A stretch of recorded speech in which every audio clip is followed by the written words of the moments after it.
Hello friends, வாங்க படிக்கலாம். இன்றைக்கி நம்ம ஹேக்கர் ரேங்கில் உள்ள ஜாப்பனீஸ் சிட்டிஸ் நேமுங்கிற ப்ராப்ளத்தை தான் சால்வ் பண்ண போகிறோம். ஓகேவா? ஃபஸ்ட் இந்த ப்ராப்ளமில் நமக்கு என்னெல்லாம் கொடுத்துருக்காங்கன்னு பார்க்கலாம். Query the name of all Japanese cities in city table. Country code for Japan is JPN. So இதில் இருந்து நமக்கு என்ன தெரியுதுன்னா, நம்ம வந்து நேமை மட்டும் கொரி பண்ணி எடுக்கணும். எந்த டேபிள்? சிட்டிங்கிற டேபிள்லேருந்து. அப்புறம் நமக்கு வந்து கண்ட்ரி கோடும் கொடுத்துருக்காங்க. ஸோ நம்ம கொரி எழுதலாம். Select name from city where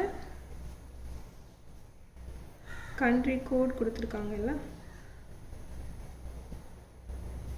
country code equal to JPN. country கோடோட டேட்டா டைப் varchar2, அதனால தான் நம்ம வந்து within the strings கொடுத்துருக்கோம். அவ்வளோதான். Happy learning.